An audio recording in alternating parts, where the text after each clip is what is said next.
ሰላም ተመልካቾቻችን እንደምን ቆያችሁ? ይህ በቺፍ ኮርነርስቶን ኢንተርናሽናል ቸርች ሚዲያ የተዘጋጀ የያንግ አዳልት ፖድካስት ሰርቪስ ነው። በዚህ ሰርቪስ ላይ የተለያዩ ነገሮችን እያነሳን አብረናችሁ የምንቆይ ይሆናል። በዚህ ፕሮግራማችን ላይ እንደምትባረኩበት እናምናለን። እስከ ፕሮግራማችን ፍጻሜ ድረስ አብራችሁን ቆዩ።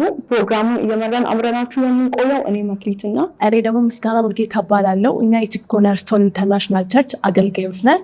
ዛሬ ደግሞ በአንድ ድንቅ ርዕስ ወደፊታችሁ ቀርበናል። የዛሬው ርዕሳችን የሚሆነው መንፈሳዊነትና ታዳጊ ወጣትነት። በመንፈሳዊነትንና ታዳጊ ወጣትነትን ርዕስ አድርገን የመረጥንበት ምክንያት በርካታ ያንግ አዳልት ላይ ያሉ ክርስቲያኖች መንፈሳዊነትን የሚረዱበት አረዳድ እጅግ በጣም የተዛባ ከመሆኑ የተነሳ ያንን በመመልከት እኛም ደግሞ ከተማርነው ትምህርት አንጻርና እንዲሁም ደግሞ መጽሐፍ ቅዱስ ከሚያስተምረን እውነታዎች አንጻር የተለያዩ ሀሳቦችን እያነሳን እስከ ፕሮግራማችን ፍጻሜ ከእናንተ ጋር እንቆያለን። አሁን ደግሞ ወደ ዋናው ነጥባችን ስንመጣ የዛሬው ርዕሳችን የሚሆነው መንፈሳዊነትና ታዳጊ ወጣትነት ነውና መንፈሳዊነት ምን ማለት ነው? እንደሚታወቀው በዚህ ምድር ላይ ሁለት አይነት ሰዎች አሉ። ፍጥረታዊ ሰዎችና መንፈሳዊ ሰዎች ናቸው። ስለ መንፈሳዊ ሰው ከማውራታችን አስቀድመን ስለ ፍጥረታዊ ሰው ልናወራ ያስፈልጋል። መጽሐፍ ቅዱሳችን አንደኛ ቆሮንቶስ 15 ላይ ሲናገር የፊተኛው ሰው ከመሬት መሬታዊ ነው ይላል። ስለዚህ ፍጥረታዊ ሰው ማለት አዳምን ስንመለከተው አዳም መሬታዊ ነው። ስለዚህ እግዚአብሔር የሚሰጠው እያንዳንዱ በረከት፣ ስልጣን፣ ልዩነት፣ ክብርም መሬታዊ ነው። ከአዳም የተገኘ ወይም ከአዳም የተወለደ ሁሉ ይህንን የህይወት ስርዓት ይካፈላል ማለት ነው። የአዳም መልክ ምንድነው የሚመስለው የሚለውን ስንመለከት የአዳም መልክ ፍጥረታዊ ወይንም ደግሞ የውድቀትን መልክ ይመስላል። ከአዳም የተወለደ ወይንም የተገኘ ፍጥረታዊ ነው ስንል ምን ማለታችን ይመስልሻል? ኦኬ፣ ያው ከአዳም ወይም ደግሞ ከአዳም የተወለዱ ወይም ደግሞ የተገኙ ፍጥረታዊ ናቸው ብለን ስንመለከት ውድቀት በዘር እንደሚተላለፈው ልክ እነዚሁም ደግሞ ኃጢአት ደግሞ በመወለድ ነው የሚተላለፈው። ለዚህ ነው መጽሐፍ ቅዱሳችን ላይ እንኳን ሲናገር በአንዱ አለመታዘዝ ብዙዎች ኃጢአተኞች ይሆናሉ ይላል። ስለዚህ ከአዳም የሚገኙትም ወይም ደግሞ ከአዳም የሚወለዱት ሁሉ የሚካፈሉት ይህንን ኃጢአታዊ የሆነ ኔቸር ያለበትን የህይወት ስርዓት ነው እና ታትስ ዋይ ነው ዳዊትን ብንመለከት እናቴ በአመፃ ጸነሰችኝ በኃጢአት ደግሞ ወለደችኝ ይላል። ስለዚህ በአዳም መተላለፍና በአዳም ውድቀት ምክንያት እርሱ የሚገኙትም ደግሞ የሚካፈሉት ይህንኑ የህይወት ስርዓት ነው። ስለዚህ ፍጥረታዊ ሰው ወይም ደግሞ ምድራዊ ሰው የምንላቸው ኃጢአት ያለባቸው ሰዎች ናቸው ማለት ነው። የእምነት አባቶቻችን ራሱ መመልከት እንችላለን እና እነዚህ ሰዎች ምንም እግዚአብሔር ለራሱ ዓላማ ቢጠቀምባቸውም ድንቅና ተአምራትን ቢሰራላቸውም ለትውልድ መፍትሄ አድርጎ ራሱ ቢገልጥላቸውም እነዚህ ሰዎች እንደምናውቀው ኃጢአት ሁለት አይነት ኃጢአት አለ። የግብር ኃጢአትና የዘር ኃጢአት እንላለን። እነዚህ ሰዎች የግብርም ሆነ የዘር ኃጢአት አለባቸው። ነገር ግን እግዚአብሔር ኃጢአት አለባቸው ብሎ ዝም ብሎ ሲተዋቸው አንመለከትም እና እግዚአብሔር በምሕረቱ ባለጠጋ አምላክ ስለሆነ የሚጸልዩትን ጸሎት ቢሰማቸውም ድንቅና ተአምራትን በእጃቸው ቢያደርግላቸው ባላቸው መንፈሳዊነት ወይንም ደግሞ ባላቸው ጽድቅ አይደለም። በዛ መጽሐፍ ቅዱሳችን ዳንኤል 9 ላይ ሲናገር የምንለምን ስለ ብዙ ምሕረት እንጂ ስለ ጽድቃችን አይደለም ብሎ ይናገራልና ይህ ብቻ አይደለም። ስለ እስራኤል ሰዎችም መመልከት እንችላለን። እነዚህን ህዝቦችን ብንመለከታቸው በጣም የሚገርመው ነገር እግዚአብሔር እንዲጸድቁ በህግ ያለው ጽድቅ እንዲያገኙ እንዲሁም ደግሞ በዚህ ህግ አማካኝነት እንዲባረኩ እግዚአብሔር ህግን ሰጥቷቸዋል በሙሴ በኩል። ነገር ግን እነዚህ ሰዎች ስጋዊ ወይም ደግሞ ፍጥረታዊ ሰዎች ስለሆኑ በህግ የተሰጣቸውን ይህንን መንፈሳዊ የሆነውን ህይወት መግለጥ አልቻሉም። ምክንያቱም መጽሐፍ ቅዱስ ለህግ ሲናገር ህግ ንጽሕት ናት ይላል፣ ህግ መንፈሳዊ ነው ይላል እና እነዚህ ሰዎች ግን ስጋዊ ወይም ፍጥረታዊ ስለሆኑ በህግ የተሰጠውን የትኛውም አይነት የእግዚአብሔርን በረከት ቢሆን የእግዚአብሔርን ንጽሕና መግለጥ አልቻሉም። ምክንያቱም እነዚህ ሰዎች ስጋዊ ሰዎች ናቸው። የእግዚአብሔር ህግ ደግሞ መንፈሳዊ ህግ ነው እና እነዚህ ስጋዊ ሰዎች መንፈሳዊውን ህግ መፈጸም አልቻሉም እና በዚህም የተነሳ ደግሞ መልካምን ነገር ማድረግ እየፈለጉ መልካምን ነገር እንዳያደርጉ ነው የሚያደርጋቸው። ለዚህ ነው ጳውሎስ እንኳን ሲናገር ሮሜ ላይ የማልፈልገውን ክፉ ነገር አደርገዋለሁ የምወደውንና እንደውም ደግሞ የምፈልገውን ደግሞ መልካሙን ነገር አላደርግምና ይህ ደግሞ በእኔ ውስጥ ያለው ኃጢአት ነው እያለ ይናገራልና በጣም የሚገርመው ነገር እነዚህ ሰዎች ምድራዊ ወይም ፍጥረታዊ ስለሆኑ በውስጣቸው ያለው ኃጢአት መልካምን ነገር እንዳያደርጉ መልካምን ነገር ማድረግ ፈልገው እንዳያደርጉና እንዲሁም ደግሞ የማይፈልጉትን ክፉን ነገር እንዲያደርጉ ነው የሚያደርጋቸው። ስለዚህ ኃጢአት በእኛ ውስጥ ሲኖር ወይም ደግሞ ኃጢአት ያለባቸው ሰዎች የእግዚአብሔርን መልካምነት በህይወታቸው መግለጥ አይችሉም። የተቀበሉትን መልካም ነገር በህይወታቸው ማኒፌስት ማድረግ አይችሉም። ስለዚህ አሁን ደግሞ ስለ ፍጥረታዊነት ከተመለከትን በኋላ ደግሞ እነዚህ ሰዎች ደግሞ ያላቸው መገለጫ አላቸው። እያንዳንዱ ነገር መገለጫ ስላለው እስኪ አንድ ሁለት ሀሳቦችን ስለ መገለጫቸው ብታወሪ። ፍጥረታዊ የሚለውን የግሪኩ ሞር ኢንተርፕሬት ያደርገዋል እና ሳርኪኮስ ይለዋል። የእንግሊዝኛው ሲናገር ደግሞ ናቹራል ካርናል ወይንም ደግሞ ሴንሹዋል ይላል። ስለዚህ እነዚህ ፍጥረታዊ ሰዎች የምንላቸው የምድሩን ነገር ሴንስ የሚያደርጉ ሰዎች ናቸው። የህይወት ምልልሳቸው የሚያስቡትን ሀሳብ ሁሉ ምድራዊ የሆነላቸው ሰዎች ናቸው። ለዛ ነው መጽሐፍ ቅዱሳችን ፊልጵስዩስ 3 ላይ ሲናገር ሆዳቸው አምላካቸው ክብራቸው በኑራቸው ነው፣ ሀሳባቸው ደግሞ ምድራዊ ነው ብሎ ይናገራል። ስለዚህ የእነዚህ ሰዎች የህይወት ምልልሳቸው ስጋቢ ነው። የህይወት መገለጣቸው ደግሞ ስጋቢ የሆነ ፍሬ ነው እና ስለ ስጋቢነት መጽሐፍ ቅዱስ የሚናገረን ነገር አለ። እሱ ነገር ምን ይመስልሻል? አዎ አስቀድሞ አንቺ እንዳልሽው ስጋዊነት የሚለውን የግሪኩ ሳርክ ነው የሚለው እና በጣም የሚገርመው ሳርክ የሚለውን ደግሞ እንግሊዘኛው ሲፈታው ፍለሽ ይለዋል። ይሄ ፍለሽ የሚለውን ስለ ውጫዊ የሰውነታችን ክፍል ነው የሚያወራው።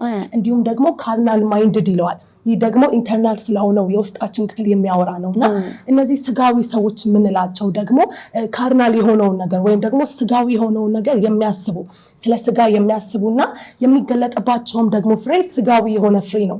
ለዚህ ነው መጽሐፍ ቅዱሳችን ላይ ገላትያ 5 ላይ እንኳን ሲናገር የስጋ ፍሬ እያለ ምቀኝነት፣ ዘፋኝነት እንዲሁም ደግሞ ጥላቻ እያለ ብዙ የሚያወራቸው ሀሳቦች አሉና እነዚህ ስንመለከታቸው የስጋ ፍሬዎች ናቸው እና ስጋዊ የሆኑ ሰዎች ደግሞ የሚገለጥባቸው ይሄ የህይወት ስርዓት ነው እና መጽሐፍ ቅዱስ ደግሞ ስለነዚህ ሰዎች መጨረሻ ወይም ደግሞ ስለ ዴስቲኒያቸው ሲናገር መጽሐፍ ቅዱስ ስለ ስጋ ማሰብ ሞት ነው ይላል። በጣም የሚገርመው ነገር እነዚህ ሰዎች መጨረሻቸው ሞት ነው። ስለዚህ ነገር ግን በጣም የሚደንቀው ደግሞ እዛው ክፍል ላይ ስንመለከት ስለ መንፈስ ማሰብ ደግሞ ህይወት ነው ይላል እና እስከ መቅድሞ ስለ ስጋዊነትና ስለ ፍጥረታዊ ሰዎች እየተመለከትን ነበር። አሁን ደግሞ እስኪ ስለ መንፈሳዊነትና ስለ መንፈሳዊ ሰዎች እንመልከት። መንፈሳዊ ሰው የምንለው ምን ማለት ነው? መንፈሳዊ ሰዎች በክርስቶስ ኢየሱስ ያመኑ ሰዎች የሚኖሩት የህይወት ስርዓት ነው እና መጽሐፍ ቅዱሳችን 1 ቆሮንቶስ 15 ላይ እንደሚናገረው ሁለተኛው ሰው ከሰማይ ነው ይላል። ስለዚህ ኢየሱስ ክርስቶስ የመጣው ከሰማይ ስለሆነ የሚገልጠው ሰማያዊ የሆነ መልክ ነው። ስለዚህ መንፈሳዊ ሰዎች የሚገልጡት ሰማያዊ የሆነውን መልክ ነው። ይህ ሰማያዊ የሆነ መልክ ደግሞ የሚገኘው በእግዚአብሔር ዘንድ ብቻ ነው። ስለዚህ አሁን እኛ በክርስቶስ ኢየሱስ ያመኑ ሰዎች ይህንን መንፈሳዊነት የምንገልጠው በቆይታ ልክ የምናዳብረው አይደለም። ይህ መንፈሳዊነት የኛ የተፈጥሮ አይነታችን ነው ማለት ነው። ስለዚህ በክርስቶስ ኢየሱስ የተወለዱና በክርስቶስ ኢየሱስ የተገኙ ሰዎች የሚገልጡት መልክ ሰማያዊውን መልክ የሆነውን ነው ማለት ነው። ሌላኛው ነገር ደግሞ መንፈሳዊነትንና ያንግ አዳልትነትን የምንመለከትበት ምልከታ አለና ይህን እንዴት ነው የምንመለከተው? በትክክል መንፈሳዊነትንና ያንግ አዳልትነትን ስንመለከት በርካታ ያንግ አዳልት የሆኑ ሰዎች መንፈሳዊነትን የሚረዱበት የራሳቸው የሆነ አረዳድ አላቸው እና ነገር ግን መንፈሳዊነትን ስንመለከት አስቀድሞ አንቺ እንዳልሽው መንፈሳዊነትን የምናገኘው ቤተክርስቲያን በመመላለስ የተለያዩ ስፒሪቹዋል የሆኑ አክቲቪቲዎችን በማድረግ ሳይሆን መንፈሳዊነት የተፈጠርንበት በክርስቶስ ኢየሱስ ካመንን በኋላ የተቀበልነው የህይወት ስርዓት ነው። ስለዚህ አንቺ እንዳልሽው ደግሞ ማንነታችን ነው የተቀበልነው ማንነት ነውና ስለዚህ አሁን መንፈሳዊ ለመሆን መጣጣር የለብንም እና ያንግ አዳልት የሆኑ ክርስቲያኖች አሁን መንፈሳዊ ለመሆን መጣጣር አይጠበቅባቸውም። ወዲህ በክርስቶስ ኢየሱስ ካመኑ በኋላ የተቀበሉት የህይወት ስርዓት ነው እና ከነሱ የሚጠበቀው ነገር የተቀበሉትን ነገር ማወቅና በዛ የህይወት ስርዓት ልክ መመላለስ ነው። ለዚህ ደግሞ ትልቅ ምሳሌ የሚሆነን የቤተክርስቲያናችንን ራዕይ ማየት ነውና የቤተክርስቲያናችንን ራዕይ ወይ ቪዥን ስንመለከት ሰዎች የተፈጠሩበትን ዓላማ አውቀው በተፈጠሩበት የህይወት ስርዓት ልክ ደግሞ መገለጥ ነው። ስለዚህ እንደ ክርስቲያን እንዲሁም ደግሞ ያንግ አዳልት እንደሆኑ ክርስቲያኖች ደግሞ የተፈጠርንበትን ዓላማ በሚገባ ልናውቅ ያስፈልገናል። ምክንያቱም እግዚአብሔር ያለ ዓላማ ማንንም ሰው አልፈጠረም። ሁሉንም ሰው ሲፈጥር የተፈጠረበት እያንዳንዱ ሰው ዓላማ አለው። ስለዚህ በዛ በክርስቶስ ኢየሱስ የተፈጠርንበትን ዓላማ በሚገባ ልናውቀውና ልንገነዘበው ያስፈልገናል። በዚህ ልክ ስንመላለስ ነው የተቀበልነውን ህይወት መግለጥ የምንችለው እና አስቀድመን ስንመለከት ደግሞ በክርስቶስ ኢየሱስ የተቀበልነው በርካታ የህይወት ስርዓቶች አሉ እና ከነዚህ መካከል እስኪ አንድ ሁለት እንድታወሪ። በክርስቶስ ኢየሱስ በማመናችን በርካታ የህይወት ስርዓቶችን ተካፍለናል። ከነዛ ውስጥ ግን እኛ የመረጥነው የመጀመሪያው የልጅነትን ህይወት ተካፍለናል። እኛ አስቀድመን የእግዚአብሔር ልጆች ተብለን የምንጠራ ሰዎች አልነበርንም። ልጅነትን፣ የተስፋው ኪዳንን፣ የህግ መሰጠትን የነበራቸው የእስራኤል ሰዎች ነበሩ። ነገር ግን መጽሐፍ ቅዱሳችን ኤፌሶን 2 ላይ እንደሚናገረው በክርስቶስ ሞትና ትንሣኤ ካመንን በኋላ የትንሣኤው ልጅነትን ወይም ደግሞ የእግዚአብሔር ልጆች ሆነናል። እንዲሁም ደግሞ ከእግዚአብሔር ዘንድ የምንገኝበትን የምንወለድበትንም ስልጣን አግኝተናል። ስለዚህ የእግዚአብሔር ልጆች ከሆንን ደግሞ የእግዚአብሔር ወራሾች ነን ማለት ነው። የእግዚአብሔር ልጆች የሆኑ ሰዎች የእግዚአብሔር ያለው ሁሉ የራሳቸው ይሆንላቸዋል። ለዛ ነው ክራይስት ሲናገር የአባቴ ሁሉ የኔ ነው፣ እሱም ደግሞ ለእኛ እንደሰጠን እንመለከታለን። ሁለተኛው ሀሳብ እንመልከት። ሁለተኛውን ደግሞ በክርስቶስ ኢየሱስ በማመናችን የተቀበለው መንፈስ ቅዱስ ነው። ዋው በጣም የሚገርም ነው። ክርስቶስ ኢየሱስን አብደን እንዳመንን የተቀበለው ይህንን መንፈስ ቅዱስ ነውና መጽሐፍ ቅዱሳችን ላይ ስንመለከት ክርስቶስን ሲከተሉት ለነበሩት ለደቀ መዛሙርቶቹ የተናገራቸው ቃል ነበር እና የመንፈስ ቅዱስንም ደግሞ ተስፋ ሰጥቷቸዋል። ለዚህ ነው ዮሐንስ ወንጌል ላይ ሲናገር እኔ ብሄድ ይሻላችኋል፣ እኔ ካልሄድኩኝ አጽናኙ መንፈስ ወደ እናንተ አይመጣም፣ ነገር ግን እኔ ብሄድ ግን ይህንን አጽናኙ መንፈስ እልክላችኋለሁ ብሎ ተስፋ እንደሰጣቸው እንመለከታለንና ሐዋርያት ሥራ ምዕራፍ 2 ላይ ይህ መንፈስ ቅዱስ እንደወረደና በሁሉም ላይ ወይም ደግሞ በእያንዳንዳቸው ላይ መንፈስ ቅዱስ እንደወረደባቸው እንመለከታለን። በጣም የሚገርመው መንፈስ ቅዱስ እነዚህ ሰዎች ላይ ከወረደ በኋላ እንደ ትናንትናው ሲመላለሱ አንመለከታቸው፣ እንደ ትናንትናው ሲያገለግሉ፣ እንደ ትናንትናው ሙቭ ሲያደርጉ አንመለከታቸው። ህይወታቸው ኮምፕሊትሊ እንደተቀየረ እንመለከታለን እና መንፈስ ቅዱስ በእነሱ ውስጥ መኖሩ ወይም ደግሞ መንፈስ ቅዱስን መቀበላቸው የጠቀማቸው ምንድን ነው ካለ ውስጣቸው የተሞሉትን ውስጣቸው የተቀበሉትን ያንን መንፈሳዊነት እንዲገልጡት ወይም ደግሞ ሪፍሌክት እንዲያደርጉት ያደረጋቸው። ይህንን በጣም የሚገርም አይዲያ ነው። ምክንያቱም መንፈስ ቅዱስን በመቀበላችን አንዱ የተቀበልነው ነገር እንድንገልጥ አድርጎ የአንግ አዳልቶችን መንፈሳዊነታቸውን ለመለማመድ ከዚህ መንፈስ ቅዱስ ጋር ዲፕ የሆነ ኢንቲሜት ፌሎሺፕ ሊኖራቸው ያስፈልጋል። እንዲሁም ደግሞ ይህ መንፈስ በውስጣቸው እንዳለ ማወቅ አለባቸው። ይህንን ሲረዱ መንፈሳዊነትን ተጣጥረውት የሚያገኙት ነገር ሳይሆን የነሱ የህይወታቸው አንድ አካል ነው የሚሆንላቸው ማለት ነው።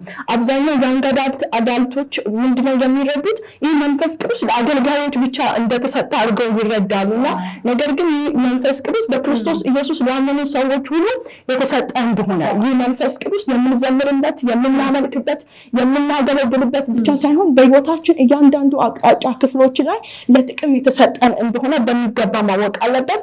ይህንን ተረድተው ደግሞ ከመንፈስ ቅዱስ ጋር ዲፕ የሆነ ኢንቲሜት በማድረግ ይህንን መንፈሳዊነት ኤክሰርሳይዝ ማድረግ ይችሉታል ማለት ነው። ወደሚቀጥለው ርዕሳችን እንሄድና እነዚህ የአንግ አዳልቶች መንፈሳዊነትን የሚመለከቱበት እይታ አላቸውና የተለያዩ ሰዎችን ጠይቀን እኛም በዙሪያችን ያሉትን እነዚህ አመለካከቶች ይዘንላችሁ ቀርበናል። ከነዛ ውስጥ የተወሰኑትን እንበላቸው። ይህንን ስንዘጋጅ በርካታ ያንግ አዳልት ያሉ ክርስቲያን ማህበሮችን እየጠየቅን ነበር። የተለያዩ ደግሞ ጥናቶችን አድርገናል እና በርካታ ያንግ አዳልት ያሉ ክርስቲያኖች ለመንፈሳዊነት ያላቸው እይታ እጅግ በጣም የተዛባ ነው። ይህም ደግሞ ምክንያቱ የሆነው ከመጡበት አመጣጥ፣ ካደጉበት እድገትና ከሚረዱበትና ከተማሩት ትምህርት አንጻር ለመንፈሳዊ ነገር ያላቸው እይታ እጅግ በጣም የተዛባ ነው። ነገር ግን ዛሬ ከመጽሐፍ ቅዱስ አንጻር ብዙ ሀሳቦችን እንመለከታለን እና በርካታ ያንግ አዳልት ወይም ክርስቲያኖችን ስንመለከታቸው መንፈሳዊነት የሚመስላቸው ቤተክርስቲያን መመላለስ፣ መጸለይ፣ መዘመርና የተለያዩ ስፒሪቹዋል የሆኑ ነገሮችን ማድረግ ነው። ከዚህም የተነሳ ቤተክርስቲያን እንኳን የሚመጡት በቤተሰባቸው ግፊት እንዲሁም ደግሞ ቤተሰቦቻቸው ስለሚሄዱ ብቻ ዝም ብለው ያንን ነገር ነው የሚያደርጉት። ከዚህም የተነሳ ደግሞ ያ ነገር ውጤቱ ምንድን ነው ካለ መንፈሳዊ ነገር እንዲቀልባቸው ያደርጋል። ቤተክርስቲያን መምጣት እንዲቀልባቸው፣ መሪዎቻቸው እንዲቀልባቸው ያደርጋል። ምክንያቱም ቤተክርስቲያን የሚመጡት ወደውት ወይም ፈቅደው ሳይሆን ልማድ ስለሆነባቸው ወይም ደግሞ ቤተሰቦቻቸው ፑሽ ስለሚያደርጓቸው ነው ቤተክርስቲያን የሚመላለሱት። ያ ደግሞ እጅግ በጣም ለመንፈሳዊ እድገታችንም ቢሆን ለመንፈሳዊ ህይወታችን ትልቅ ማነቆ ነው የሚሆንብን። ሌላኛው ደግሞ ስንመለከት አንዳንዶች ከሚያዩት ትክክል ያልሆነ ከክርስትና አንጻር መንፈሳዊ ሰው ራሱ ያለ ራሱ አይመስላቸውም እና በጣም የሚገርሙ ሰዎች ናቸው እነዚህ ሰዎች። ስለዚህ ይህ ምንድነው የሚያደርገው? ክርስቶስ ኢየሱስ የሰጣቸውን ህይወት ባክ እንዲያደርጉት እንዳይመለከቱት ነው የሚያደርጋቸው። የህይወት ምልልሳቸው ደግሞ ወደ ተለያዩ ሱሶች፣ ወደ ተለያዩ ዲፕሬሽኖች እንዲሁም ደግሞ ራሳቸውን ወደሚያጠፉበት ህይወት ይገባሉ። ስለዚህ በክርስቶስ ኢየሱስ የተሰጠን ህይወት አለ። ይህንን ህይወት ደግሞ አንደርስታንድ ማድረግ ያንግ አዳልቶች ይጠበቅባቸዋል። በትክክል እና ሌሎችንም ደግሞ ክርስቲያኖችን ያንግ አዳልት የሆኑ ክርስቲያኖችን ስንጠይቃቸው በጣም የሚደንቅ መልስን መልሰውልናል። ይህም ደግሞ የሚሆነው መንፈሳዊነት ምንድን ነው ብለን ስንጠይቃቸው መንፈሳዊነት ማለት የክርስቶስ ኢየሱስ መልክ ነጸብራቅ ነው በሚል በጣም የሚደንቅ ምላሽን ሰጥተውናል። ይህ ደግሞ ትክክለኛ የሆነ እይታ ነው እና ያንግ አዳልት ላይ የሚሆኑ ሰዎች ሊኖራቸው የሚገባው ትክክለኛ እውቀት ይህ እውቀት ነው። ይህ ማለት ምን ማለት ነው? ክርስቶስ ኢየሱስ በእኛ ህይወት መታየት ሲጀምር፣ በእኛ አገልግሎት መድመቅ ሲጀምር ያ ትክክለኛ መንፈሳዊነት ነው። ሌሎችንም ደግሞ ስንመለከታቸው መንፈሳዊነት የሚመስላቸው በእድሜ ገፋ ያለ ሰው እንዲሁም ደግሞ ሽበት ያለበት ሊሆን ይችላል፣ እንዲሁም ቦርጭ ያለው ፐርሰን ሊሆን ይችላል እና መንፈሳዊነት በእድሜ ገፋ በማለት ይመስላቸዋል። ይህ ግን እጅግ በጣም የተሳሳተ እይታ ነው።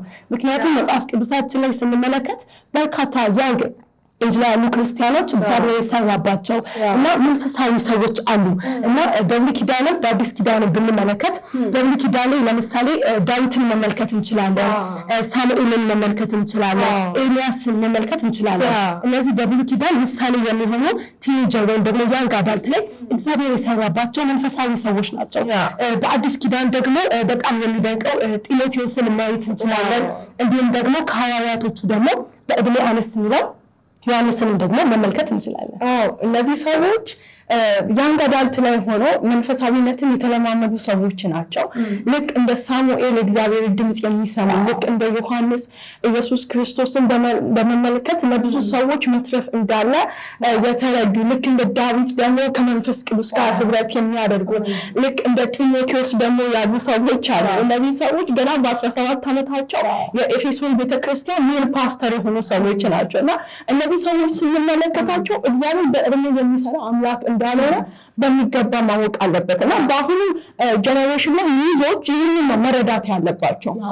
እግዚአብሔር በእነሱ ሊሰራ ከወደደ እድሜያቸውን ያላቸውን ሁኔታ የገንዘብ ስታተሳቸውን እያየ የሚሰራ አምላክ እንዳልሆነ በሚገባ ማወቅና መረዳት አለባቸው። እሺ፣ ስለዚህ ከመጀመሪያ ጀምሮ ስናየው እንደነበረው ስለ መንፈሳዊነት አንስተናል። መንፈሳዊነት ምን ማለት እንደሆነ፣ ስጋዊነት ምን ማለት እንደሆነ እንዲሁም ደግሞ የስጋዊነት መገለጫዎችን እና ውጤታቸውን ደግሞ እየተመለከትን ነበር። እግዚአብሔር ደግሞ በእድሜ የሚሰራ አምላክ እንዳልሆነ እንዲሁም ደግሞ እግዚአብሔር ሊሰራ ሲፈልግ በውስጣችን ከተቀመጠው ዘላለማዊ አጀንዳ አንጻር እንደሚሰራ እየተመለከትን ነበር። ስለዚህ በአሁን ጀነሬሽን ላይ ያለን ያንግ አዳልት ላይ ያለን ክርስቲያኖች ሁልጊዜም ቢሆን ስፒሪቹዋሊቲን ከዚህ አንግል አንጻር መመልከት ሊኖርብን ያስፈልጋል። ሁልጊዜም ደግሞ መጽሐፍ ቅዱስ እንደሚናገረው በጉብዝና ወራት ፈጣሪህን አስብ ይላል። ስለዚህ በዚህ በጉብዝና ወራታችን እግዚአብሔርን የምናስብበት ለተፈጠንበት ደግሞ ዓላማ የምንኖርበት እንዲሆን እናምናለን። እንዲሁም ደግሞ እንደዚህ መሆን መቻል አለበት። ስለዚህ ዛሬ ያዝንላችሁ ሐሳብ ይሄንን ይመስል ነበረ። ቀጣይ ደግሞ በሚቀጥለው ወይም ደግሞ ከዚህ ቻፕተር 2 ይዘንላችሁ እንመጣለን። የተለያየ ሐሳብ አስተያየት ካላችሁ እንዲሁም ጥያቄ ካላችሁ ከታች ኮሜንት ላይ ያሰፈራችሁ እንዲሁም ደግሞ ይሄ መልእክት ለብዙዎች እንዲደርስ ደግሞ ሼር ያደረጋችሁ ይሄንን ፔጅ ደግሞ ፎሎ ያደረጋችሁ ቤተሰብ እንድትሆኑ እንጠይቃችኋለን።